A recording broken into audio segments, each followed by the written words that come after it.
Hello, good morning everyone. कैसे हैं सभी लोग? All well? आ गए सभी लोग? गुड। आज का मेनू में है अपने लिए moving charge and magnetism chapter से application of Biot Savart law. Last lecture में हम लोगों ने बायो-सेवार्ट लॉ के बारे में डिस्कशन किया था कि बायो-सेवार्ट लॉ हमें क्या बताता है। तो बायो-सेवार्ट लॉ से हमको ये पता चला था कि how can we determine the magnitude of magnetic field and its direction at a point for a small current element। ठीक है, और उसका फॉर्मूला हम लोगों ने क्या पढ़ा था बायो-सेवार्ट लॉ का? In dB equals to mu not by 4 pi I D L sine theta by R square. ये फॉर्मूला पढ़ा था और राइट हैंड थंब रूल से और यूजिंग स्क्रू रूल हम लोगों ने उसका डायरेक्शन क्या किया था? डिटरमाइन किया था। आज हम लोग क्या डिस्कस करने जा रहे हैं कि जो बायो-सेवार्ट लॉ हम लोगों ने लास्ट क्लास में पढ़ा था उस बायो-सेवार्ट लॉ का एप्लीकेशन क्या है।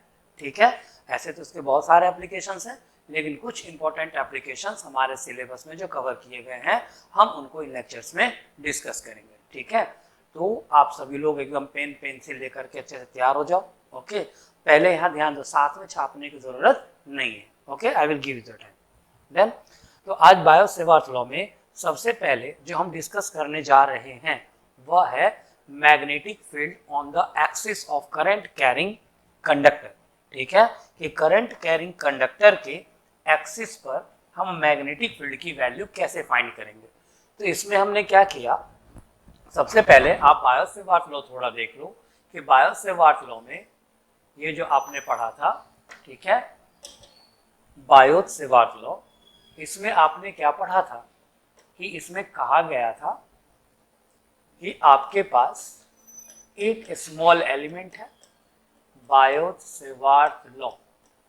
ठीक है, इसमें आपने क्या कहा था कि आपके पास एक स्मॉल एलिमेंट है और इस स्मॉल एलिमेंट आईडीएल की वजह से किसी पॉइंट पी पर at a distance R making angle theta magnetic field की value dB equals to mu not by 4 pi I D L sine theta by R square होता है। ठीक है, और क्या पढ़ा था हमने कि dB जो है यह हमेशा perpendicular to the plane containing IDL cross R. ये दो चीजें हमें याद रखनी है इस डेरिवेशन को समझने के लिए। ठीक है, ओके, तो यहां पर हम शुरुआत करते हैं। हम क्या करते हैं, सबसे पहले एक ऐसा हम सर्कुलर रिंग लेते हैं। ठीक है, this circular ring is placed perpendicular to the plane of the paper. ठीक है, मतलब यह रिंग ऐसे प्लेस्ड है।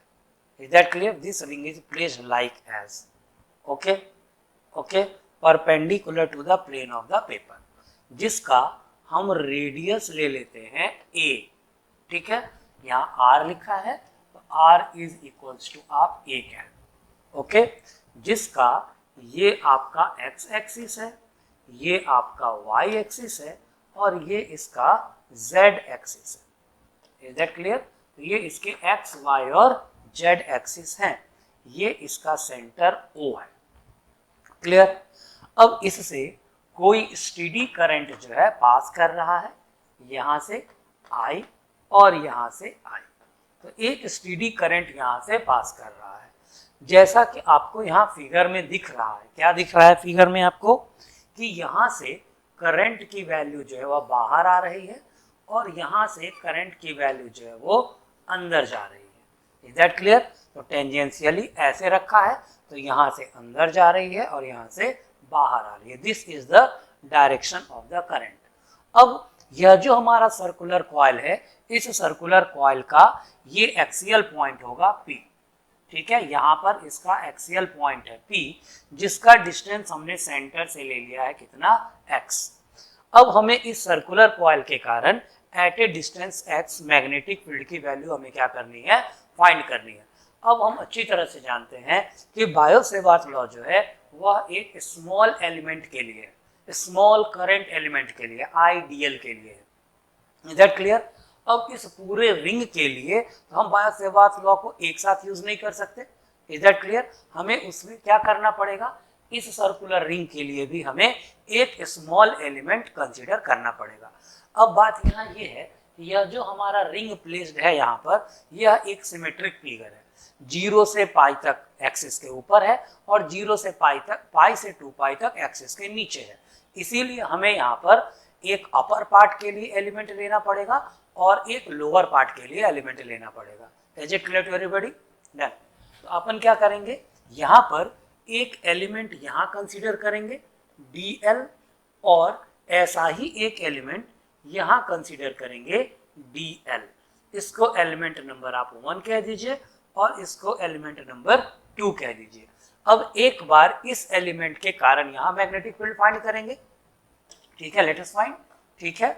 अब अगर हम इसके कारण यहाँ मैग्नेटिक फील्ड फाइंड करते हैं तो हमें इसकी जो वैल्यू है r डिस्टेंस, यह कितनी रखनी पड़ेगी, x² प्लस a², ठीक है। यहाँ पर हम क्या लिखेंगे, x² plus a² using Pythagoras theorem. Is that clear? और यहाँ पर जो मैग्नेटिक फील्ड का डायरेक्शन होगा वह कैसा होगा, तो हम यहाँ पर पहले एक x और y एक्सिस ड्रॉ कर देते हैं इस पॉइंट P पर। ये इसका y एक्सिस है और ये इसका ऑलरेडी x एक्सिस हमने ड्रॉ कर दिया है, ठीक है। तो इसके कारण यहाँ पर एक मैग्नेटिक फील्ड आएगा, ठीक है। इसके कारण यहाँ पर एक मैग्नेटिक फील्ड आएगा जिसका नाम देंगे dB1, ठीक है। अब dB1 की जो वैल्यू होगी, dB1 इसकी जो वैल्यू होगी यह कितनी होगी, μ0/4 पाई, ठीक है, I dl sine theta by r², ये इसकी वैल्यू होगी। Is that clear? According to the Biot Savart law. अब यहाँ से आप जरा देखो क्या क्या चेंजेस आएंगे। dB1 की जगह तो आप dB1 ही लिखोगे, μ0/4 पाई की जगह आप यही लिखोगे, यहाँ कोई चेंज नहीं आएगा, ठीक है। IDL की जगह भी यही रहेगा। पहला चेंज यहाँ आएगा, r² की जगह आप क्या लिखोगे, √x² प्लस a² का होल स्क्वायर, तो यह आपको क्या दे देगा, x² प्लस a² की वैल्यू आपको ये प्रोवाइड करेगा। एम आई राइट? अब बात आती है साइन थीटा की, किसकी, साइन थीटा की, कि इस साइन थीटा की वैल्यू को हम क्या लेंगे। तो देखो साइन थीटा किसके बीच का एंगल होता है, जैसा कि मैंने यहाँ लिखा है, ठीक है। Sine theta is the angle between IDL and R, this is IDL and this is R, तो इसके बीच का ये एंगल जो है वो थीटा होता है।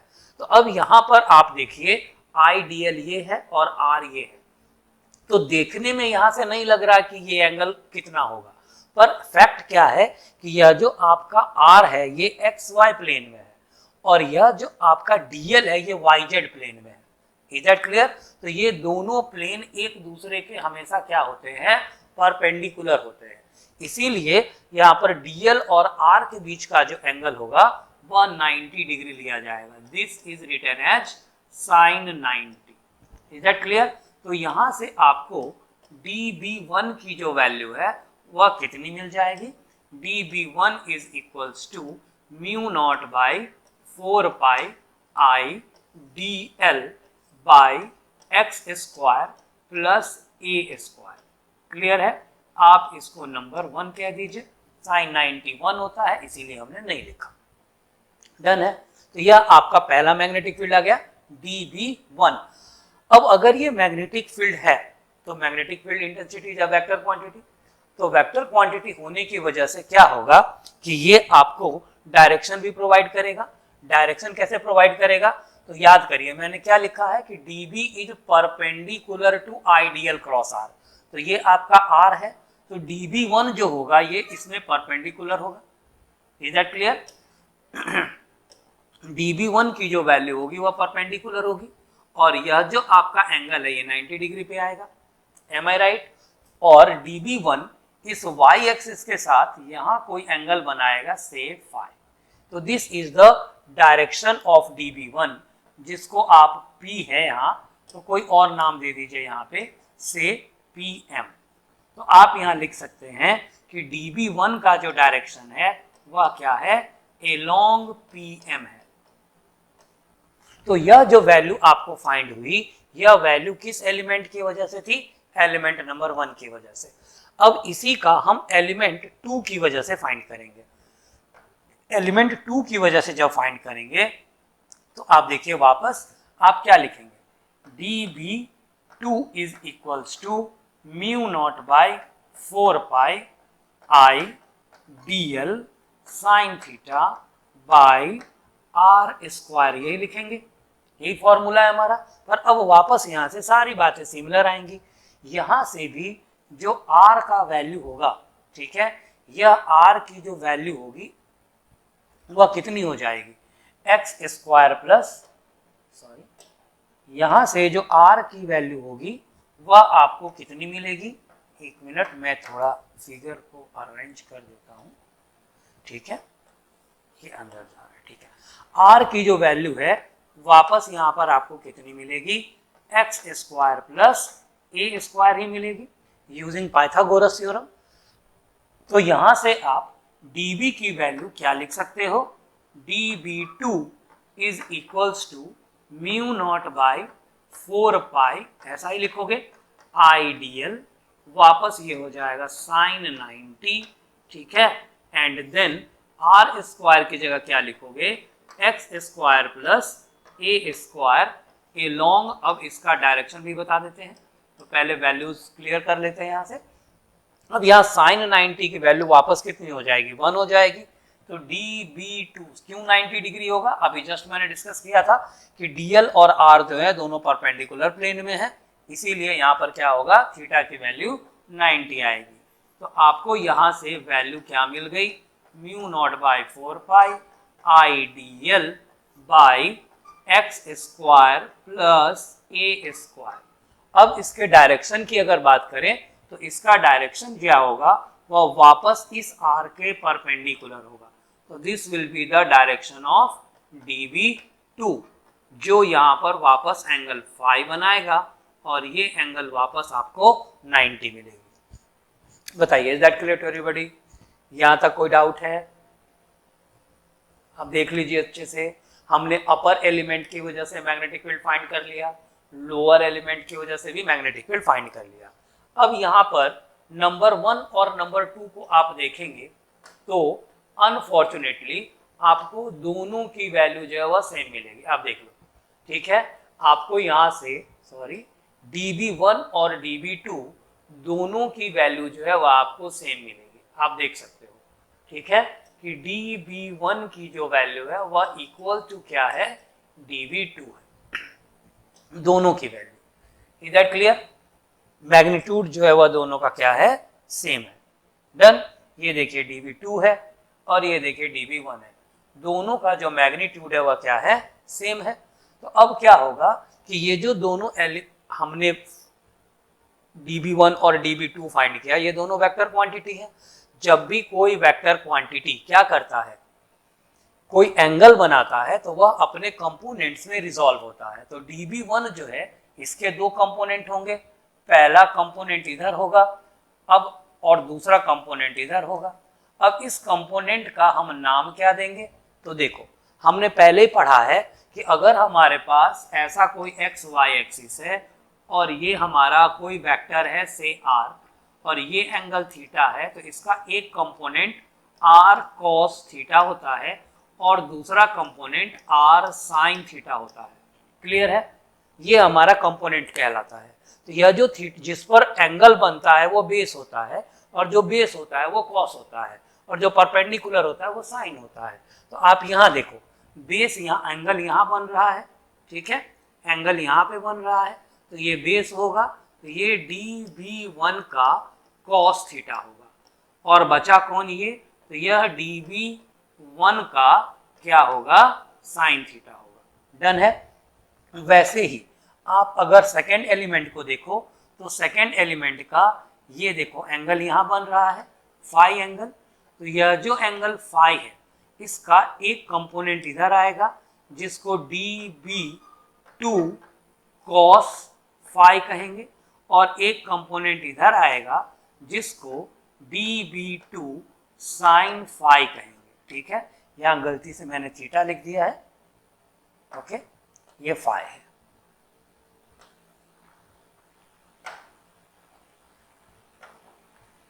क्लियर है? ओके, तो अब आप देखो कि dB1 cos फाई और dB2 cos फाई दोनों एक दूसरे के क्या हैं, इक्वल है और ऑपोजिट है और सेम लाइन में एक्ट कर रहे हैं। मैंने क्या बोला? इक्वल है, ऑपोजिट है और सेम लाइन में एक्ट कर रहे हैं। अब इससे होगा क्या? तो इनका जो वैल्यू होगा वह क्या होगा? कैंसल हो जाएगा, या एक दूसरे को क्या करेंगे? कैंसल कर देंगे। They will get nullify each other. तो ये और ये एक दूसरे को कैंसल कर देंगे, तो रिजल्टेंट मैग्नेटिक फील्ड जो आपको यहाँ पर मिलेगा, रिजल्टेंट मैग्नेटिक फील्ड, उसकी वैल्यू क्या हो जाएगी? जो दो मैग्नेटिक फील्ड आपको मिले हैं ये उसका सम हो जाएगा। ठीक है, दैट इज एक हो जाएगा आपका dB is equals to dB1 cos phi, sorry sin phi, ठीक है, प्लस dB2 sin फाई। अब आप जरा देखिए, दोनों या जो dB1 है और dB2 है, इनके मैग्नीट्यूड्स जो हैं वह एक दूसरे के इक्वल है। मैं दोनों को dB1 लिख सकता हूं या दोनों को dB2 लिख सकता हूं। तो हम क्या करते हैं, इसको dB equals to dB1 sin phi रखते हैं और इसको भी dB1 sin फाई रखते हैं। क्लियर है? अब आप इसको टोटल मैग्नेटिक फील्ड फाइंड करना है, तो हमने क्या पढ़ा था कि अगर टोटल मैग्नेटिक फील्ड फाइंड करना है तो आपको dB का क्या करना पड़ेगा? इंटीग्रेशन।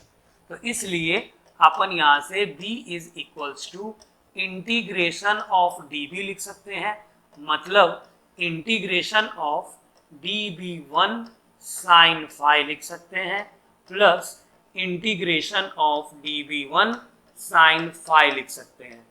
पहला इंटीग्रेशन 0 से पाई तक के लिए है और दूसरा इंटीग्रेशन पाई से 2 पाई तक के लिए है। ठीक है, 0 से पाई तक के लिए है और पाई से 2 पाई तक के लिए है, मतलब एक अपर हाफ और दूसरा फॉर द लोअर हाफ, जैसा कि इनिशियली हम लोगों ने डिस्कस किया था। अब यहाँ पर आकर के हमें इंटीग्रेशन की एक प्रॉपर्टी जानने की। इंटीग्रेशन में एक प्रॉपर्टी है कि अगर मेरे पास कोई फंक्शन है f(x) dx, ठीक है, ओके, a से मान लीजिए b तक, और दूसरा सेम फंक्शन है f(x) dx, कहाँ से कहाँ तक? b से c तक, तो हम इसको लिख सकते हैं integration of f(x) dx a से c तक, a से c तक, क्योंकि अंदर का फंक्शन सेम है। तो आप यहाँ भी देखिए सेम है, अंदर का फंक्शन सेम है, 0 से पाई, पाई से 2 पाई, तो हम डायरेक्ट इंटीग्रेट कर सकते हैं 0 से 2 पाई। ठीक है, तो हम इसको मिटा देते हैं और इंटीग्रेट करते हैं, दैट इज 0 से 2 पाई डायरेक्ट। ओके, तो हम इसको लिख सकते हैं यहाँ से ही b is equals to integration of dB1 sin phi, ठीक है, फ्रॉम 0 to 2 पाई, और इसकी वैल्यू यहाँ पुट कर देते हैं, that is integration mu not by 4 pi, ठीक है, i dl by r x square plus a square into sine phi. अब यह जो लिमिट है वह चेंज हो जाएगा। यहाँ पर हम एंगल के टर्म में बता रहे थे, पर जब हमने फॉर्मूला यहाँ पुट किया तो यहाँ पर हमको dl एलिमेंट आया है एज अ वेरिएबल, बाकी सभी कांस्टेंट है। तो dl के लिए यहाँ पर चेंज ऑफ लिमिट करेंगे। चेंज ऑफ लिमिट कैसे होगा कि जब एंगल 0 था तो लेंथ की वैल्यू भी 0 थी, तो यहाँ 0 पुट कर देंगे, और जब एंगल 2 पाई हुआ तो लेंथ की वैल्यू 2 पाई a हो गई, that is total length l हो गया। तो यहाँ पर लिमिट चेंज हो जाएगा 2 पाई a तक। क्लियर है? यहाँ तक स्कैन कर लो एक बार। ओके, अब तो बस फॉर्मेलिटी बची है, अपना डेरिवेशन कंप्लीट है। यहाँ से हम b is equals to mu naught constant है, बाहर आ जाएगा, 4 पाई बाहर आ जाएगा, आई बाहर आ जाएगा, under root x square plus ए स्क्वायर भी बाहर आ जाएगा, ठीक है। और यह जो साइन फाई है यह भी कांस्टेंट है, ये भी बाहर आ जाएगा, साइन फाई की वैल्यू भी बाहर आ जाएगी। और इंटीग्रेशन में बेचारा अकेला बचेगा dl 0 से 2 पाई a तक, ठीक है। अब हमारा मकसद है क्या, साइन फाई की वैल्यू को फाइंड करना और dl को इंटीग्रेट करना। तो साइन फाई की वैल्यू को फाइंड करने के लिए इस फिगर में आते हैं। आप जरा देखिए, ये एंगल फाई है जब ये 90 है, ठीक है। तो ये एंगल जो है वह क्या हो जाएगा 90 माइनस फाई, क्लियर है। फिर से ये पूरा एंगल जो है यह आपका क्या है 90 है, तो ये अगर 90 माइनस फाई है तो ये एंगल वापस आपको क्या बचेगा फाई बचेगा, ठीक है। अब ये एंगल अगर फाई है तो आप साइन थीटा क्या लिखोगे, perpendicular by hypotenuse a by r और a by under root x square plus A square. तो जो साइन फाई की वैल्यू हो जाएगी तो आप यहाँ पर उसको पुट कर सकते हो कि भाई म्यू नॉट बाय 4 पाई, जैसे था वैसे ही रहने दो, आई की जगह आई लिख दो, ठीक है। नीचे एक्स स्क्वायर प्लस ए स्क्वायर लिख दो, ओके। और dl का इंटीग्रेशन जो होगा वह 2 पाई a हो जाएगा और साइन फाई की वैल्यू यहाँ पर a by x square plus A square power 1/2 लिख दो। ये मल्टीप्लाई नहीं है भाई, पावर है, थोड़ा छोटा लिख देता हूँ, a/2 लिख दो, क्लियर है। अब जब इन सबको सॉल्व करोगे तो अपने को वैल्यू आएगी b equals to mu not by 4 pi, ठीक है, 2 pi I A square by, इसका वैल्यू आ जाएगा एक्स स्क्वायर प्लस ए स्क्वायर का पावर, यहाँ पर पावर 1 है और यहाँ पर पावर 1/2 है, तो जब मल्टीप्लाई होते तो पावर्स ऐड हो जाते हैं, तो यहाँ पर पावर क्या हो जाएगा 1 प्लस 1/2, ठीक है, 1 प्लस 1/2, तो ये तुमको क्या मिल जाएगा 3/2, तो यहाँ पर पावर क्या रखना 3/2। अब यह जो तुमको एक्सप्रेशन मिला यही मैग्नेटिक फील्ड इंटेंसिटी का फॉर्मूला हो गया, ठीक है, किसके लिए, इस सर्कुलर कॉइल कैरिंग करंट के लिए। Is that clear to everybody? This is how we can determine the formula of magnetic field intensity at the point axis of a circular loop of radius a. Is that clear? Okay. तो इसमें steps क्या क्या थे वो याद रखने हैं, रटने की जरूरत नहीं है, आप सब कुछ फिजिक्स में रट नहीं सकते, ठीक है। हमने क्या किया था स्टेप में, एक सर्कुलर रिंग लिया था जो प्लेस था perpendicular to the plane of the paper, फिर हमने इसका एक एक्सियल पॉइंट P लिया था, इससे करंट I पास करवाया जिसके कारण हमें इस पॉइंट P पर मैग्नेटिक फील्ड फाइंड करना था। फिर यूजिंग बायो-सेवार्ट लॉ हमने दो छोटे छोटे एलिमेंट लिए, एक अपर हाफ के लिए dl1 और दूसरे लोअर हाफ के लिए dl2। फिर dl1 के लिए यहाँ पर मैग्नेटिक फील्ड फाइंड किया dv1 और dl2 के लिए मैग्नेटिक फाइंड किया dv2 यूजिंग बायो-सेवार्ट लॉ, ठीक है। फिर dv1 और dv2 दोनों का मैग्नीट्यूड क्या आ गया सेम, पर यह एक वेक्टर क्वांटिटी है, तो dv1 के दो कंपोनेंट साइन और कॉस, dv2 के दो कंपोनेंट कॉस और sign.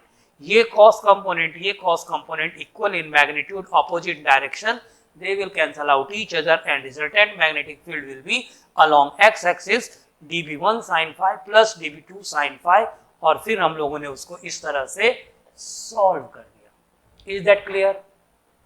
In this very way we had determined the magnitude of magnetic field. अब मैग्नेटिक फील्ड जो है यह एक वेक्टर क्वांटिटी है, मैग्नेटिक फील्ड क्या है, एक वेक्टर क्वांटिटी है, और वेक्टर क्वांटिटी है तो इसके पास क्या होना चाहिए, डायरेक्शन भी होना चाहिए। तो नाउ अपना सेकंड टारगेट है कि हम इसका डायरेक्शन कैसे फाइंड करेंगे, पर उससे पहले आपको एक छोटा सा सलाह देना चाहता हूँ। आप जो भी लोग स्कूल एग्जाम्स या बोर्ड एग्जाम्स में अपियर होंगे तो यह जो डेरिवेशन है इसका अपना इंपॉर्टेंस है। यह डेरिवेशन आप मान लीजिए कि आने के पूरे चांसेस होते हैं आइदर 3 मार्क्स और 5 मार्क्स में, ठीक है। अब अगर यह डेरिवेशन जैसा मैंने लिख दिया है वैसे ही आपने लिख दिया तो you will not get the full marks, आपके मार्क्स डिडक्ट हो जाएंगे। क्यों डिडक्ट होंगे? क्योंकि फिजिक्स में जब भी हम कोई डेरिवेशन करते हैं तो उस डेरिवेशन में जो भी हमने कंसिडरेशन लिए हैं, जो मैं बोल रहा था, वो सारी बातें आपको इंग्लिश में यहाँ पर लिखनी होती है, जो भी आपका लैंग्वेज है। Is that clear? तो आप जब उसको लिखेंगे तभी जा करके आपको फुल मार्क्स मिलेंगे। सर अब उस लिखने में तो रटना पड़ता है। डियर फ्रेंड्स, बिल्कुल रटना नहीं पड़ता है। आपको क्या करना है, जितना इंग्लिश आपको आती है उतने से ही काम चलाइए, रटने की जरूरत नहीं है। आपने यहाँ क्या किया, बस आपको याद रखना है। आप पहले फिगर बनाइए फिर ये डेरिवेशंस लिखिए। आप लोग उल्टा करते हैं, पहले ये लिख देते हैं बाद में फिगर बनाते हैं, नहीं तो कभी याद नहीं होगा, कभी आपको समझ में भी नहीं आएगा, ठीक है, कि ये कहता क्या है। तो आपको पहले इस फिगर को स्टडी कर लीजिए और इस फिगर में जो कुछ भी कहा गया है उसको लिखते चले जाइए, ठीक है। जैसे कि let us consider a circular coil of radius A placed perpendicular to the plane of the paper, इतनी इंग्लिश आपको आती है। Suppose I current passing through it in anti clockwise direction shown in the figure, ये English भी आती है। Suppose P be the point on the axis of the circular ring at a distance x from the centre where we have to find the magnetic field, इतनी English तो लिखने आती है। बस यही करना है, इतना ही लिखना है।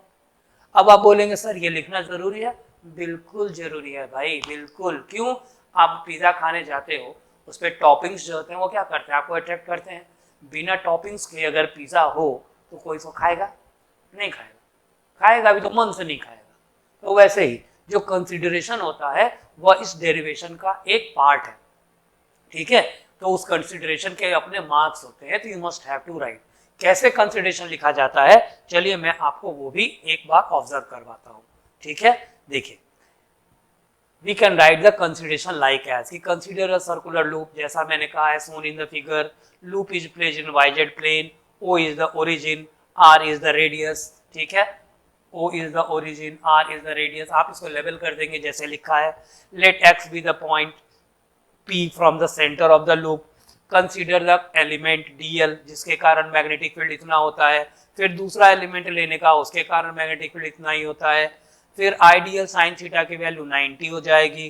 तो बायो-सेवार्ट लॉ से आप ऐसा लिखोगे, फिर आपका ये फिगर ऐसा बन जाएगा। देन आप इस फिगर को क्या करोगे, कंपोनेंट्स को रिजॉल्व करोगे।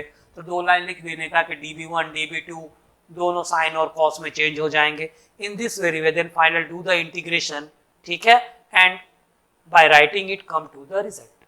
बस इतना ही तो करना है और इसमें रटने की कोई जरूरत नहीं है, आप अपनी इंग्लिश लिख सकते हैं, ठीक है। वहाँ ग्रामर की चेकिंग नहीं होती, चेकिंग इसकी होती है कि आपने जो फिगर बनाया है आपने उसके बारे में कुछ लिखा है या नहीं। तो this is my request to all of you, you must write the consideration part whenever you are attempting the derivation. Without consideration, derivation is incomplete. Is that clear? So I think you can understand the importance of the consideration part.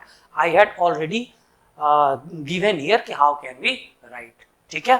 तो अब आगे हम लोग क्या discuss कर रहे थे कि मैग्नेटिक फील्ड इंटेंसिटी जो है यह एक कैसा है, वेक्टर क्वांटिटी है। तो मैग्नीट्यूड के साथ साथ इसके पास क्या होना चाहिए, डायरेक्शन भी होना चाहिए। तो let us determine the direction of magnetic field, ठीक है। अब मैग्नेटिक फील्ड सर्कुलर कॉइल पे डायरेक्शन के लिए मैं थोड़ा बोर्ड को क्लियर कर दूं, थैंक यू। अब मैग्नेटिक फील्ड का डायरेक्शन फाइंड करने के लिए हम पहले क्या करते हैं, एक ऐसा वापस कॉइल ले लेते हैं, ठीक है, हाँ ठीक है, ठीक ही है। ऐसा कॉइल हमने ले लिया, इस कॉइल का यह क्या है, सेंटर है, और यहाँ पर हमने क्या किया था, करंट पास करवाया था I कुछ इस तरह से। एक एलिमेंट बाहर आ रहा था और दूसरा एलिमेंट अंदर जा रहा था। बस अब इसके आगे जैसे आप करोगे हमारा करंट का डायरेक्शन जो है वो फाइंड हो जाएगा। कैसे, जरा आप देखिए। आप यहाँ पर right hand thumb rule use करेंगे। क्या यूज करेंगे, right hand thumb rule. Right hand thumb rule क्या कहता है कि यह आपका एक करंट एलिमेंट है। आप यहाँ देख लीजिए, मैंने यहाँ ड्रॉ किया, एक छोटा सा पार्ट ड्रॉ किया। यहाँ पर करंट का डायरेक्शन जो होगा वह अलोंग द टेंजेंट होगा। तो यह आपका थंब है, करंट का डायरेक्शन है, कंडक्टर है, ठीक है। आप अपना थंब जो है कंडक्टर के करंट के डायरेक्शन में रखिए और curve of the finger will gives the direction of magnetic field. तो यहाँ मेरा कंडक्टर रखा है, ये मेरा थंब है, मैं कर्ल जब ऐसे फोल्ड करूंगा तो मेरी जो उंगली है यह पहले अंदर जाएगी यहाँ से और बाहर आएगी यहाँ से। तो यहाँ से मैग्नेटिक फील्ड अंदर की तरफ जाएगा और यहाँ से बाहर आएगा। Is that clear?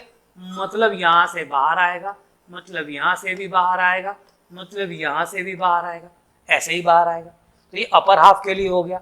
अब ऐसे ही अगर आप लोअर हाफ की बात करें तो लोअर हाफ में भी आपको करंट का नजरिया कुछ ऐसा ही दिखेगा कि ये आपका एक आइडियल एलिमेंट ले लीजिए, इधर करंट जा रहा है अलोंग द टेंजेंट, आपका ये कंडक्टर है, आप पहले थंब इस तरह से कर लीजिए, ये देखिए, और थंब का डायरेक्शन करंट के डायरेक्शन में होगा और आप ऐसे कर्ल फोल्ड करेंगे तो यहाँ से ये क्रॉस हो रहा है, ठीक है, और यहाँ पे ये डॉट बन रहा है, मतलब ये यहाँ से बाहर आ रहा है और यहाँ से ये अंदर जा रहा है। Is that clear? यहाँ से ये बाहर आ रहा है, यहाँ से बाहर आ रहा है, यहाँ से बाहर आ रहा है। Is that clear? अब होगा क्या कि यहाँ पर जितने भी मैग्नेटिक फील्ड लाइंस होंगे सब सिमेट्रिक होंगे, तो they will cancel out each other. सिर्फ एक ही लाइन बचेगा जो क्या होगा, इसके सेंटर से पास करेगा, just like that. This will be the direction of magnetic field intensity which is equals to BI cap here. Is that clear to everybody? Yes or no? ठीक है, तो in this very way we can determine the direction of magnetic field intensity due to circular loop by using right hand thumb rule. Right hand thumb rule, ठीक है, right hand thumb rule को use करके हम इसका क्या करते हैं, direction find करते हैं। Is that clear? तो डियर फ्रेंड्स, हम लोगों ने मैग्नीट्यूड फाइंड किया और डायरेक्शन फाइंड किया, पर आप जानते ही हो फिजिक्स एक ऐसा सब्जेक्ट है जिसमें डेरिवेशन कुछ और होता है, डायरेक्शन कुछ और तरह से फाइंड करते हैं, और जब न्यूमेरिकल आता है या एमसीक्यू आते हैं तो वो कुछ और तरह से क्या होते हैं, सॉल्व होते हैं। ऐसा कुछ भी नहीं है। हमको इसके बाद क्या करना होता है, कुछ पॉइंट्स इसके रिगार्डिंग याद रखने होते हैं जो मैं अभी आपको बताने जा रहा हूं। वह पॉइंट्स अगर हमको पता है तो आप यकीन मानिए कि आपका सारा एमसीक्यू और सारे न्यूमेरिकल्स जो हैं वह आराम से सॉल्व होंगे, बिकॉज यह एक क्या है, स्केलेटन है, और पूरी बॉडी जो है वो स्केलेटन पे ही मूव करती है। तो यह जो स्केलेटन आपने पढ़ा तो इसके बॉडी पार्ट्स भी पढ़ने की जरूरत पड़ेगी, तभी आप इसका सही एप्लीकेशन कर पाएंगे। तो नेक्स्ट हम लोगों ने जो टॉपिक लिया है वो यही लिया है कि यह जो हम लोगों ने सर्कुलर कॉइल वाला डेरिवेशन किया, इसके रिगार्डिंग कुछ इंपॉर्टेंट चीजें हमें पढ़ लेना चाहिए, सो दैट कि जब हम एमसीक्यूज अटेम्प्ट करें या हम न्यूमेरिकल्स अटेम्प्ट करें तो हमें पता चले कि under what conditions we will use the formula और in how many ways the formula we had derived is get used. ठीक है, कि हम जो फॉर्मूला हमने डिराइव किया है हम उसको कितनी तरह से क्या कर सकते हैं, यूज कर सकते हैं। Is that clear? सॉरी, बात सबको समझ में आ गई? तो after discussing the direction of the magnetic field, just I am going to give some points that you have to make a note whenever you will sit to solve the numericals or solve the MCQs. Just go through it. I will assure you, your attempt will be crystal and clear. You will do your approach in a right direction. Okay, if your calculations are right, then you will get the answers directly. Is that clear? तो I hope कि आप इस चीज को enjoy करेंगे। Late us सी, direction को इस तरह से बताया जाता है जो मैंने अभी आपको बताया। Okay, now let us see few important points जो मैंने अभी कहा that we should have to remember. ठीक है, ओके, बोर्ड को क्लियर करते हैं। अब आते हैं कुछ इंपॉर्टेंट पॉइंट्स पे। पहला इंपॉर्टेंट पॉइंट लेते हैं, फर्स्ट पॉइंट। ठीक है, फर्स्ट पॉइंट लेते हैं कि अभी हम लोगों ने सर्कुलर रिंग के एक्सिस पे हमने मैग्नेटिक फील्ड फाइंड की जिसमें ये रेडियस होता है, ये डिस्टेंस ऑफ द पॉइंट होता है और ये आर होता है। ये पहली चीज हमें याद रखनी होती है। हम फॉर्मूला तो रट लेते हैं कि b equals to mu not by 4 pi 2 pi I A square by x square plus A square 3 by 2 along X axis, but R क्या है पता नहीं, एक्स क्या है पता नहीं, ए क्या है पता नहीं, आई किधर लिया था पता नहीं। नहीं, ऐसा नहीं करना है। एक सिंपल सा फिगर हमारे दिमाग में रखना है और याद रखना है कि ये एक्सियल पॉइंट है, ताकि अगर क्वेश्चन में कभी भी एक्सियल बोले तो सीधे ये फिगर दिमाग में आ जाना चाहिए। फिर आपको क्या करना है, इसका जैसे मैंने फॉर्मूला कहा कि बी एक्सियल जो होता है यह म्यू नॉट बाई 4 पाई, ठीक है, 2 pi I A square by x square plus A square power 3 by 2 along I cap होता है। क्लियर है? ये पहला फॉर्मूला तो दिमाग में रखने का है। क्लियर? अब इसमें बहुत लोग क्या करते हैं, इस 2 पाई से 2 पाई को कैंसिल कर देते हैं। भाई कैलकुलेशन करने में फिर दिक्कत हो जाएगी। म्यू नॉट बाई 4 पाई का direct value 10 to the power -7 होता है, हमको पता है, तो हमको इसको ऐसे ही रखने का। जब आप एमसीक्यू करेंगे बहुत सारे जो रेशियोज हैं, वैल्यूज हैं, आपको डायरेक्ट इस फॉर्म में मिलते हैं, तो please don't cut this 2 pi from 4 पाई, इसको रहने दीजिए, कोई दिक्कत नहीं है। ठीक है? अब इसमें अगर हमारा n नंबर ऑफ टर्न्स हो, for n number of turns, n turns, तो इसी फॉर्मूला को क्या करना है, n से मल्टीप्लाई कर देना है। B A is equals to mu not by 4 pi 2 pi I A square by x square plus A square power 3 by 2 into capital N, जहां कैपिटल N क्या है, नंबर ऑफ टर्न्स है। Is that clear? तो आपको यहां पर number of turn से इसको क्या करना है, मल्टीप्लाई कर देना है। Is that clear? अब आते हैं नेक्स्ट पॉइंट पे, पॉइंट नंबर 3। पॉइंट नंबर 3 में कहता है कि अगर इस x की वैल्यू काफी ज्यादा दूर हो जाए a से, मतलब ये पॉइंट P, a इतना ही रहे लेकिन पॉइंट P कहीं इधर हो जाए, सच दैट कि a की जो वैल्यू है वह x के रेस्पेक्ट में नेग्लिजिबल हो जाए। The value of a is negligible with respect to x। तो यह जो आपका फॉर्मूला है, या ये जो आपका फॉर्मूला है, वह किस में कन्वर्ट हो जाएगा, B A is equal a for axial, remember, mu not by 4 pi 2 pi I A square by X cube. ये क्या हो जाएगा, एक्स क्यूब। ओके, क्योंकि यह ए स्क्वायर पूरा क्या हो जाएगा, 0, तो यहां पर आपका एक्स क्यूब बचेगा और n नंबर ऑफ टर्न्स है तो मल्टीप्लाइड बाय n।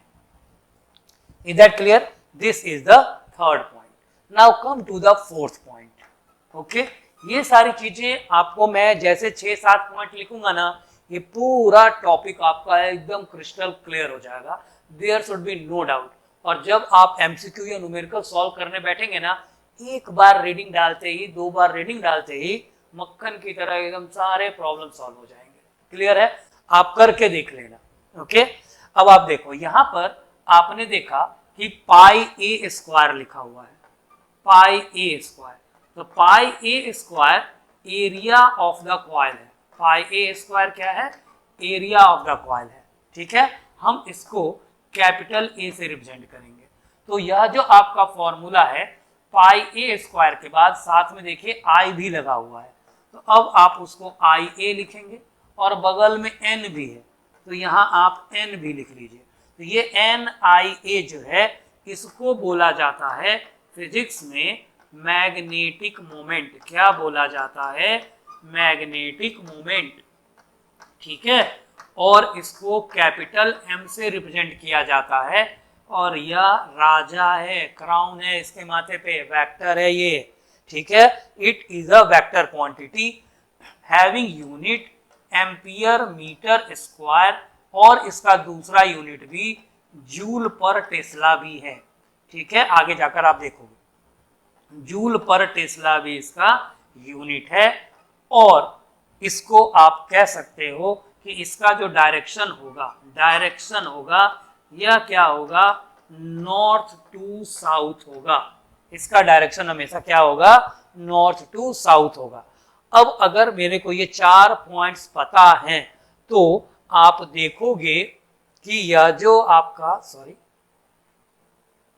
ठीक है, आप देखोगे कि ये जो आपका वैल्यू है, ठीक है, आपको अगर ये 4 बातें पता है तो यहां पर आप देखोगे, क्या देखोगे कि यह जो आपका वैल्यू है आराम से रिजॉल्व हो जाएगा, क्योंकि आप यहां पर पाई ए स्क्वायर इंटू एन को किससे रिप्लेस कर सकते हो, एम से।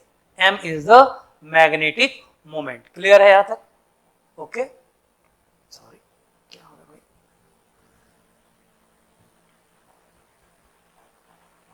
ठीक है, ओके। तो अब हम यहां से नेक्स्ट स्टेप आगे बढ़ते हैं, ठीक है।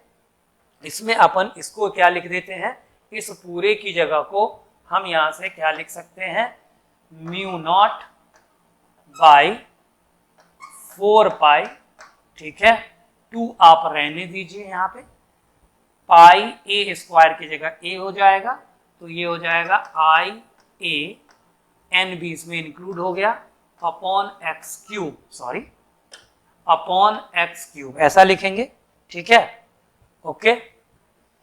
अब ऐसा लिखने के बाद आगे क्या होगा, देखिए अब आप इसको आराम से रिजॉल्व कर सकते हैं, mu naught by 4 pi 2 I A by X cube, और आई ए की जगह आप क्या लिखोगे, सीधा मैग्नेटिक मोमेंट एम। कुछ याद आया? ये फॉर्मूला बिल्कुल वैसा ही है जैसा आपने इलेक्ट्रिक डाइपोल में पढ़ा था कि ये प्लस क्यू है, ये माइनस क्यू है, तो आपको मैग्नेटिक इलेक्ट्रिक डाइपोल मोमेंट इस पॉइंट पी पे फाइंड करना था, ई एक्सियल, तो आपने वहां लिखा था 1/4 pi epsilon naught 2p by R cube.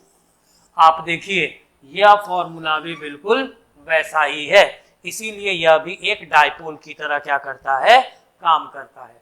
तो this is the 4th point, ठीक है, कि how it behaves as a magnet, how it behaves as a dipole. यहां से यह भी पता चलता है कि यह हमारा क्या कर रहा है, डाइपोल की तरह काम करता है। Is that clear? तो ये चारों पॉइंट समझ में आ गया। अब हम आते हैं इसके 5वें पॉइंट पे। मैं थोड़ा बोर्ड को सफल करता हूं, ठीक है, 5वें पॉइंट पे आते हैं। ओके, तो मैं बोर्ड को क्लियर कर देता हूं एक बार।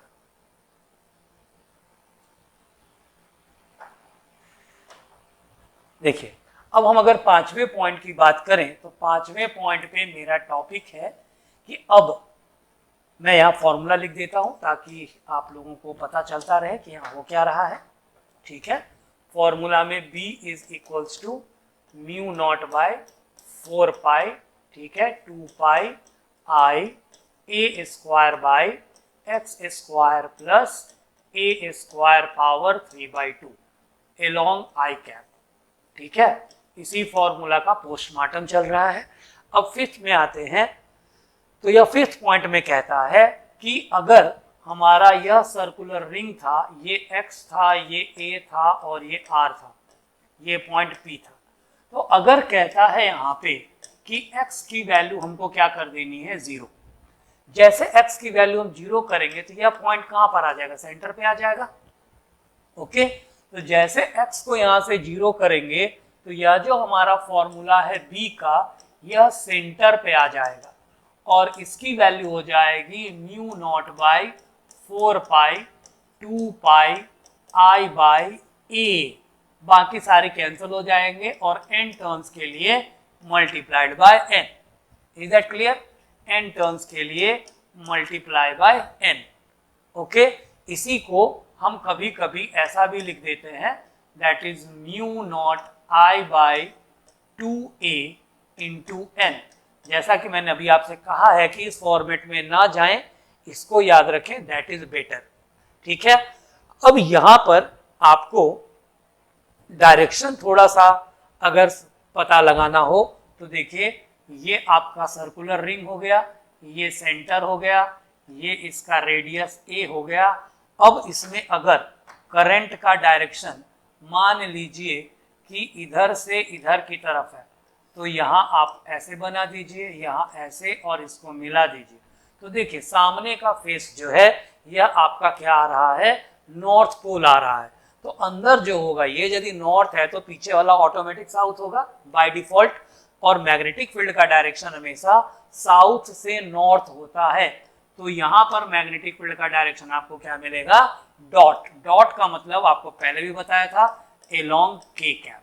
और इसी का अगर आप उल्टा देखिए, ठीक है, ये आपके पास एक सर्कुलर कॉइल है और यहाँ पर आपको करंट का डायरेक्शन जो है कैसे दे रखा है, कुछ ऐसे दे रखा है। तो यहाँ से आप ऐसे आएंगे, यहाँ से ऐसे, तो यह जो आपको मिलेगा यह साउथ पोल दिख रहा है आपको, ठीक है। तो यह जो आपका साउथ पोल है, ठीक है, तो यह फेस अगर साउथ है तो बाय डिफॉल्ट पीछे वाला फेस जो होगा वह क्या हो जाएगा, नॉर्थ हो जाएगा। तो मैग्नेटिक फील्ड का डायरेक्शन यहाँ पर क्रॉस होगा, दैट इज माइनस के कैप, ठीक है। तो आप यहाँ देख लीजिए एंटी क्लॉकवाइज है और यहाँ पर आपका क्या है, क्लॉकवाइज है। तो straight line passing out from the centre और ये इनटू द सेंटर, ठीक है। तो सर्कुलर रिंग में एक चीज आपको ये याद रखनी है, एक करंट का सॉरी मैग्नेटिक फील्ड का डायरेक्शन ये याद रखना है। सर्कुलर रिंग में हर टीचर का एक फेवरेट क्वेश्चन होता है। उसमें क्या होता है कि वो लोग क्वेश्चन में क्या देते हैं कि आपके पास एक सर्कुलर लूप है, ठीक है, जिसका रेडियस मान लीजिए r है और ये सेंटर है और इसे करंट I पास कर रहा है। तो इसके सेंटर पर मैग्नेटिक फील्ड की value mu naught I by 2a है। ये है magnetic field at the centre. यहाँ पर नंबर ऑफ टर्न्स कितना है, 1 है। अब कहता है कि वायर का लेंथ इतना ही रखना है, पर इसके नंबर ऑफ टर्न्स को इंक्रीज करके n कर देना है, ठीक है। लेंथ जो होगा इसका क्या रहेगा, सेम, मतलब सर्कमफरेंस लेंथ सेम रहेगा, लेकिन increases the number of turns, increases number of turns. ये नंबर ऑफ टर्न्स को क्या करते हैं, इंक्रीज कर देंगे। तो जैसे नंबर ऑफ टर्न्स को इंक्रीज करेंगे तो रेडियस क्या हो जाएगा, बाय मान लीजिए n, स्मॉल n, ठीक है। तो रेडियस r डैश जो है वो r बाई n हो जाएगा, ठीक है, और n से मल्टीप्लाई हो जाएगा। तो यहाँ पर सेंटर पर जो फॉर्मूला होगा वह क्या हो जाएगा, mu naught I by r by n into n। तो ये क्या हो जाएगा, n square mu naught I by r, ऐसा हो जाएगा, ठीक है। और इस पूरे को आप क्या लिखोगे, n स्क्वायर b।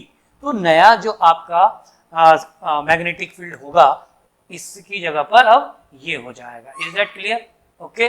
अगर नंबर ऑफ टर्न्स इंक्रीज होता है तो आप बहुत सारे एग्जाम्स में देखोगे इस तरह के क्वेश्चंस पूछे जाते हैं, ठीक है।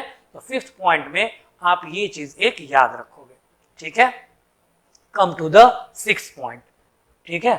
6th पॉइंट पे आते हैं, ओके। मैं बोर्ड क्लियर करता हूं। अब हम आ जाते हैं पॉइंट नंबर 6 पे, ठीक है। पॉइंट नंबर 6 क्या कहता है, अभी आपने पढ़ा कि बी एक्सियल जो होता है, ठीक है, बी एक्सियल, इसकी वैल्यू आपने पढ़ी म्यू नॉट बाय 4 पाई, और क्या पढ़ा, 2 pi I A square by x square plus A square का पावर 3/2 ये पढ़ा।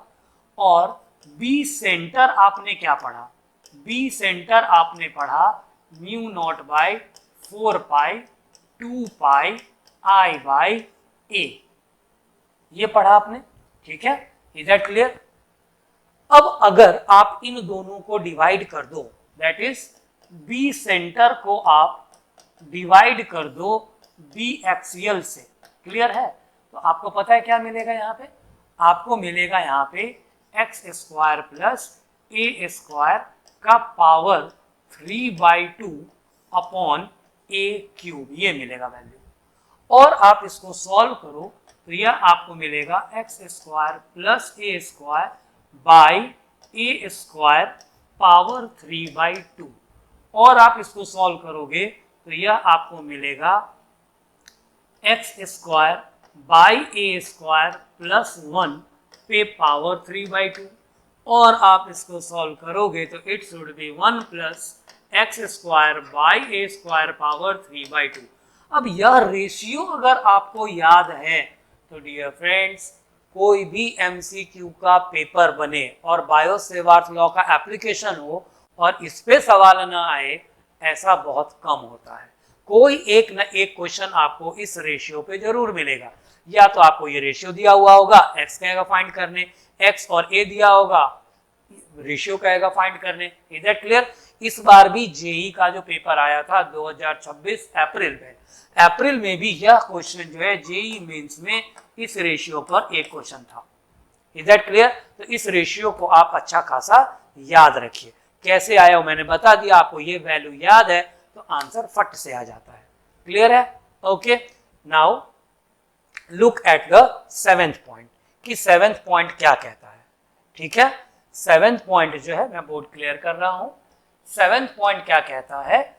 7th पॉइंट में मैं लाया हूं बी वर्सेस एक्स का ग्राफ। ठीक है, कि यह जो हम लोगों ने सर्कुलर रिंग लिया था, ठीक है, इस सर्कुलर रिंग का यह हमारा centre, radius, axis, point P, ये सारी चीजें थी। तो यह एक्स है। यहां पर इस ग्राफ का, इसका जो ग्राफ होगा बी वर्सेस एक्स का ग्राफ। ठीक है, बी वर्सेस एक्स का ग्राफ, इसके ग्राफ का नेचर कुछ ऐसा आता है। Is that clear? ओके, और इसमें आपको दो अच्छे पॉइंट्स दिखाई देंगे। ये बी वर्सेस एक्स का आपका ग्राफ है। इसमें आपको एक पॉइंट यहां दिखेगा, एक पॉइंट यहां दिखेगा से ए डैश, और एकदम सामने एक पॉइंट यहां दिखेगा ए। इन पॉइंट्स पे आप जरा ध्यान दो तो ये वो पॉइंट हैं जहां पर बी जो है वह एक्स के साथ लीनियरली वेरी करता है। Is that clear? Okay, at a dash and a क्या होता है, at a dash and a हमारा बी जो है varies linearly with x, linearly with x, x के साथ ये लीनियरली वेरी करता है। तो यह जो हमारा पॉइंट है इसे कहा जाता है पॉइंट ऑफ जीरो कर्वेचर। इसको बोला जाता है पॉइंट ऑफ जीरो कर्वेचर, क्योंकि लीनियर है। ओके, और इसी पॉइंट को आप देखोगे कुछ अच्छे क्वेश्चंस में पॉइंट ऑफ इनफ्लेक्शन के नाम से भी जाना जाता है। क्या बोला जाता है? Point of inflection. ओके, अब यह जो पॉइंट है इसकी वैल्यू कैसे मिलती है? तो इसकी वैल्यू को फाइंड करने के लिए हम इसका D square B by D X square double differentiation करते हैं। किसका? बी का। बी क्या है? फिर से मैं लिख देता हूं, आपको तो याद ही हो जाना चाहिए। Mu not by 4 pi 2 pi I A square by x square plus A square power 3/2 I cap. Clear है? यह जो बी है इसको हम यहाँ से डिफ्रेंशिएट करके जीरो से कंपेयर करते हैं। जैसे जीरो से कंपेयर करते हैं तो हमको यहाँ से x की दो वैल्यूज आती है, एक माइनस, इसका रेडियस a है तो a/2, और दूसरा प्लस a/2। ठीक है, तो यह पोजीशन आप a डैश है और यह पोजीशन a है। ठीक है, तो यह कई बार हमको एग्जाम्स में डायरेक्ट पूछ दिया जाता है। ठीक है, और ये उसका क्या है? सेंटर है। तो b वर्सेस x का जो ग्राफ है हमें उसमें इन पॉइंट्स का जानना जरूरी है। अब इसी में आपको अच्छा सवाल यदि देगा तो क्या करेगा? कह देगा कि आप b की वैल्यू फाइंड करो जब x की वैल्यू a/2 हो। लो, ऐसा क्वेश्चन भी दे देगा। तो आपको क्या करना है? वहां x की वैल्यू को a/2 पुट कर देना है और इसकी वैल्यू आपको मिल जाएगी कितनी? It should be equal to, आप डायरेक्ट इसमें लिख सकते हो value 4/5√5 into mu not N I by a. आप यह वैल्यू डायरेक्ट यहां से लिख सकते हो, या आप इसको लिख सकते हो 4/5√5 5 इंटू बी एट सेंटर, क्योंकि ये बी एट सेंटर का है और ये 4/5√5 इसको कैलकुलेट करने के बाद आएगा। Is that clear? This is the 7th point. Okay, अब 7th पॉइंट के बाद हम नेक्स्ट पॉइंट पे आते हैं 8th पॉइंट पे। क्लियर है ये? b वर्सेस x का ग्राफ कैसे मिलेगा? इस इक्वेशन को डबल डिफरेंशिएशन करेंगे तो x और b के बीच में रिलेशन आएगा, उससे मिलेगा। और इस वहां पे a डैश और a पॉइंट को पॉइंट ऑफ इन्फ्लेक्शन कहते हैं। ठीक है, इस पॉइंट ऑफ इन्फ्लेक्शन में कर्वेचर 0 होता है, b x के साथ लीनियरली वेरी करता है और यह पॉइंट हमको -a/2 और a/2 होता है और उस पॉइंट पर मैग्नेटिक फील्ड की वैल्यू इतनी होती है। इतना पता है, एक एमसीक्यू कन्फर्म है। और यही चीज आपको नहीं पता है, एग्जाम में आ गया पॉइंट ऑफ इन्फ्लेक्शन तो आप ढूंढते फिरोगे। Is that clear? तो go through the each and every point related to the topic, make the topic complete and finished. Okay, इसके बाद नेक्स्ट पॉइंट देखिए, पॉइंट नंबर 8। पॉइंट नंबर 8 में कहता है कि ये हमारा सर्कुलर रिंग है। सर्कुलर रिंग के सेंटर पे आपने magnetic field B equals to क्या लिखा? μ0I/2a लिखा। अगर a इसका रेडियस था, या इसी को μ0/4π लिखा। ओके, 2πI/a लिखा। ठीक है, अगर आपका रेडियस a था। अब कहता है कि अगर मैं इसका सिर्फ एक पार्ट ले लूं, आर्क, फॉर एन आर्क, और करंट इससे कुछ इस तरह से पास कर रहा है, तो इस आर्क के कारण इसके सेंटर पे जो एंगल थीटा बना रहा है, मैग्नेटिक फील्ड कितनी होगी? यूनिटरी मेथड यूज करें। क्या कि पूरे के लिए जब एंगल 2π था तो मैग्नेटिक फील्ड B थी, जब एंगल यूनिट हुआ तो यह B/2π हो गया, और जब एंगल थीटा हुआ तो यह वैल्यू B/2π इंटू थीटा हो गया। B का मतलब एट द सेंटर। बस, अब कुछ नहीं है, वैल्यू पुट कर दिए, हो रहा वैल्यू। ठीक है, that is μ0/4π 2πI/a into theta. This will be the answer. Remember, यहाँ थीटा जो होगा ये हमेशा रेडियन में होगा। Theta should be in the radian. ठीक है, तो फट से आपका आंसर आ जाएगा। पर इसी में आपको धोखा दे दे, कभी कभी आपको क्या करेगा, इसमें कुछ इस तरह का आपको लूप दे देगा। ठीक है, और करंट यहां से इंटर करवा कर यहां से आउट कर देगा। अब आप आर्क ऐसा यहां ढूंढेंगे तो ये पूरा है। ठीक है, और आपको कंफ्यूज करने के लिए क्या करेगा, यहां पे आपको ये एंगल सेंटर के साथ बना करके दे देगा। तो आपको ये एंगल नहीं लेना है, आपको कौन सा एंगल लेना है? ये वाला एंगल लेना है। ये हो जाएगा 2π - theta. Then use this formula. ये जो फॉर्मूला है B का, आप ये यूज कीजिए यहाँ पे, that is B equals to μ0/4π, ठीक है, 2πI/a इंटू क्या लिखेंगे? 2π - थीटा। तो इस तरह से कुछ ऐसे क्वेश्चंस होते ही है जो हर पेपर में आपको नजर आएंगे। ओके, अब हम आते हैं कि अगर आपका ऐसा कोप्लेनर रहे, इसको कोप्लेनर बोलते हैं। कोप्लेनर में यह रेडियस आपका R1 दे दे, यह रेडियस आपको R2 दे दे, और दोनों में करंट का डायरेक्शन आपको सेम दे दे कि ये और ये दोनों करंट का क्या है? डायरेक्शन है। तो इस केस में आप पहले फर्स्ट वाले के कारण फाइंड करेंगे, फिर सेकेंड वाले के कारण, और फिर दोनों क्या हो जाएंगे? ऐड हो जाएंगे, B1 प्लस B2। क्यों ऐड होंगे? क्योंकि दोनों के कारण मैग्नेटिक फील्ड की जो वैल्यू होगी वह सेम डायरेक्शन में होगी। सर यहाँ मैग्नेटिक फील्ड निकालने में ना बहुत तकलीफ होती है, हमारा उल्टा हमेशा आ जाता है। नहीं होगा, आप इसको ध्यान से फॉलो करो। देखो यहाँ पर ये आपका आइडियल हो गया, फाइंड यहाँ करना है तो यह आपका क्या हो गया? R हो गया। मैग्नेटिक फील्ड का डायरेक्शन मैंने पहले भी कहा है, थंब रूल को थोड़ा अवॉइड कीजिए और आइडियल क्रॉस R यूज कीजिए। हम सभी लोग जानते हैं कि क्या ये I कैप होता है, यह J कैप होता है, ये K कैप होता है, I क्रॉस J K होता है, J क्रॉस K I होता है, और K क्रॉस I J होता है। तो आ जाइए यहाँ पे, आप इस फॉर्मूला पे पुट कीजिए। I dl का डायरेक्शन I कैप है और R का डायरेक्शन माइनस J कैप है।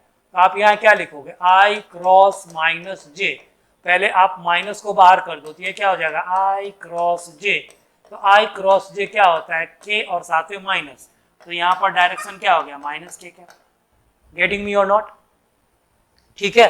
वैसे ही जब आप यहाँ डायरेक्शन फाइंड करेंगे तो इसके कारण जो पहला वाला है, अब आप आएंगे यहां से तो ये ऐसे आएगा, ये ऐसे आएगा, तो ये क्या हो जाएगा माइनस आई कैप, फाइंड कहाँ करना है यहाँ पे माइनस जे कैप, आई क्रॉस जे क्या हो जाएगा प्लस के cap, is that clear. Similarly दूसरे वाले के लिए भी, तो ये दोनों क्या होंगे ऐड हो जाएंगे, तो ये फॉर्मूला 2 बार लिखने का, सॉरी ये वाला फॉर्मूला 2 बार लिखना है और दोनों को ऐड कर देना, that will be the answer, that is mu not by 4 pi 2 pi I 1 by R1 plus 1 by R2, और यदि ऑपोजिट डायरेक्शन में है तो क्या होगा सब्ट्रैक्ट हो जाएगा, इज दैट क्लियर। ये था पॉइंट नंबर 9 कि हम सर्कुलर रिंग के कारण अगर मैग्नेटिक फील्ड फाइंड करना हो तो कैसे फाइंड करेंगे। नेक्स्ट पॉइंट पे आते हैं, पॉइंट नंबर 9 पे, ज्यादा नहीं है बस finished, have a patience, make the topic finished please, जो भी दिमाग में मेरे आ रहा है मुझे बता लेने दीजिए, okay. Point number 9, point number 9 कहता है कि अगर परपेंडिकुलर प्लेन में हो तो क्या करेंगे, ये आपका एनसीईआरटी का क्वेश्चन भी है। तो अगर ये परपेंडिकुलर प्लेन में है तो आपका एक मैग्नेटिक फील्ड इसका जो है वो किधर आ जाएगा, आप देखिए इधर है और इसका इधर, तो यहाँ दोनों मैग्नेटिक फील्ड जो होंगे वह एक दूसरे के परपेंडिकुलर आएंगे। एक अगर आपने B1 कह दिया, दूसरा B2 कह दिया, तो यहाँ पर आपको B1 square plus B2 square whole under root ये आ जाएगा, इसको बोलते हैं perpendicular plane. And the last one, इसको हम बोलते हैं कोएक्सियल, क्या बोलेंगे कोएक्सियल, क्लियर है। कोएक्सियल का मतलब क्या होगा कि आपके दो रिंग्स जो होंगे वह आपको इस तरह से प्लेस्ड होंगे, ठीक है, ओके, दोनों का रेडियस सेम होगा, ठीक है, और इनके बीच का भी डिस्टेंस क्या है सेम है, और इसका यहां पर सेंटर है O, ठीक है, जो यहां से भी a/2 है और यहां से भी a/2 है, ये इसका y एक्सिस और ये इसका x एक्सिस। अब आपको कहता है कि आप इसके सेंटर पे क्या कीजिए मैग्नेटिक फील्ड फाइंड कीजिए, तो ये इसके लिए भी एक्सियल है और इसके लिए भी एक्सियल है, करंट का डायरेक्शन दोनों में क्या है सेम है और दोनों की मैग्नीट्यूड भी सेम है। तो इस कंडीशन में जो मैग्नेटिक फील्ड आपको आएगी एट O, ठीक है, इस मैग्नेटिक फील्ड की वैल्यू आपको आएगी 8/5√5, ठीक है, into mu not I/2a, clear है। और आपको याद है ना ये सेंटर का आपका फॉर्मूला था, n नंबर ऑफ टर्न्स हो तो multiplied by n, it should B 8/5√5 into b at the centre, ये वैल्यू आपको मिल जाएगी। और इसी सिचुएशन को, इसी कंसीडरेशन को, इसी एपरेटस को हेल्महोल्ट्ज कॉइल के नाम से जाना जाता है, क्या बोलते हैं हेल्महोल्ट्ज कॉइल, डरने की जरूरत नहीं है नाम पढ़ के, ये सिचुएशन है, क्लियर। और हेल्महोल्ट्ज कॉइल का यूज होता है to generate strong magnetic field, strong की जगह बोल दूं very strong magnetic field, very strong magnetic field, इसको जनरेट करने के लिए यूज किया जाता है।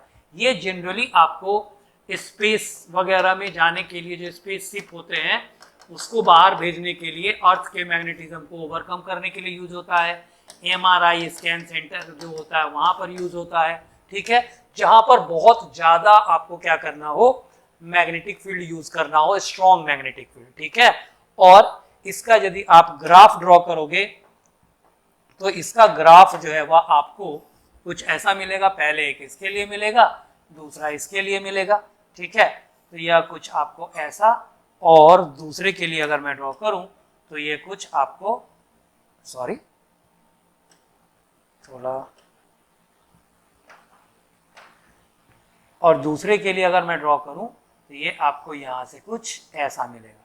तो यह जो आपको पॉइंट है 3 इन्फ्लेक्शन पॉइंट्स मिलेंगे, A1, A2 और A3, is that clear to everybody. तो ऐसे तो बहुत सारे पॉइंट्स होते हैं, पर मुझे लगा कि इस टॉपिक में ये 10 पॉइंट्स तो आपको आने ही चाहिए। ठीक है डियर फ्रेंड्स, मैंने कोशिश ये करी है कि आपका जो टॉपिक था उसको मैं फिनिश करूं, सर्कुलर रिंग, उसमें ये सारे कुछ ऐसी चीजें थी जो आपको जानना जरूरी था।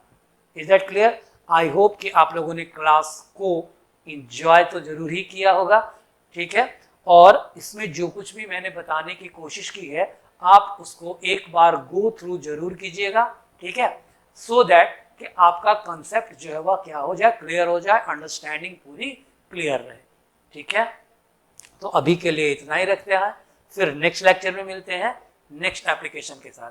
तब तक के लिए thank you for attending the class, for enjoying the class. ठीक है, ओके, चलो बाय।